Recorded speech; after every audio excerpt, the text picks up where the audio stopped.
Allez, on va parler sport maintenant avec Sacha Nokovic. Alors aujourd'hui, Sacha, vous vouliez nous conseiller le documentaire Klitschko, plus qu'un combat. C'est sorti il y a quelques jours, ça, sur MyCanal. Oui, on en parle sur Europe 1 depuis lundi. Ça fait 3 ans maintenant que la Russie a envahi l'Ukraine. Et côté ukrainien, vous savez qu'il existe 3 grandes figures médiatiques. Il y a bien sûr le président Volodymyr Zelensky, mais aussi les frères Klitschko, Vitali et Vladimir. Je ne sais pas, Renaud, si vous les connaissez, ces frères Klitschko.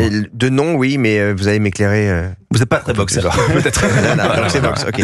C'était des grandes stars de la boxe poids lourd qui a débuté au milieu des années 2000 pour eux, avec de nombreux titres gagnés. Pendant toute une décennie, ils ont totalement écrasé la concurrence, et en 2014, le plus engagé, Vitali, devient maire de Kiev avec un programme pro-européen, et c'est lui principalement que le réalisateur oscarisé Kevin MacDonald suit dans son quotidien en pleine guerre dans ce doc. Mais Vladimir n'est jamais très loin. Vous savez, en boxe, les frangins gagnaient, perdaient ensemble, et dans le conflit, ils sont toujours aussi unis, notamment lorsqu'il s'agit d'user de leur célébrité afin de réclamer l'aide occidentale.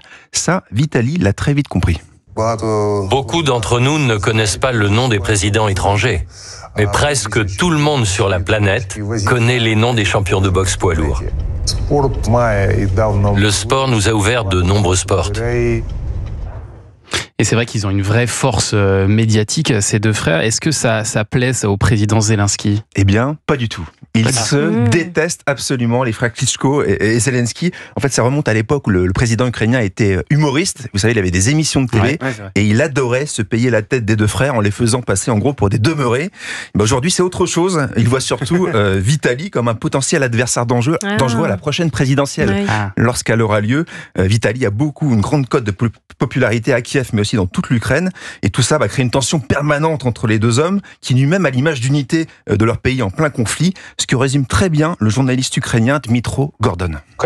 Bien sûr, ils se voient comme des concurrents. Il se trouve qu'ils ne s'aiment pas. Malheureusement, ils le montrent en public.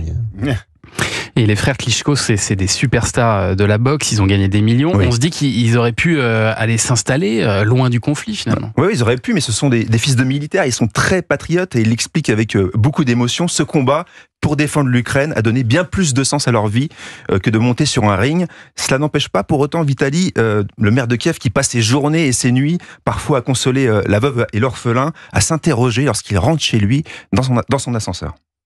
Souvent, quand je le prends, je me regarde dans le miroir et je me pose cette question. Es-tu sûr d'avoir besoin de faire tout ça ? Le lendemain matin, quand je prends l'ascenseur pour redescendre, bien reposé, je me regarde et je réponds « Je n'abandonnerai pas aussi facilement ».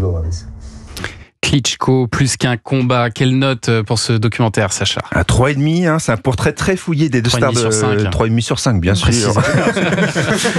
Le portrait est très fouillé sur ces deux stars de la boxe qui aujourd'hui défendent leur pays avec force et conviction, mais deux regrets quand même. L'absence de Zelensky qui a refusé de répondre au réalisateur dans ce doc. Et puis il manque peut-être un regard russe sur ces deux boxeurs que certains Russes justement supportaient à une certaine époque. C'est à voir donc sur MyCanal. Merci beaucoup, Sacha. Dans un instant, on va jouer avec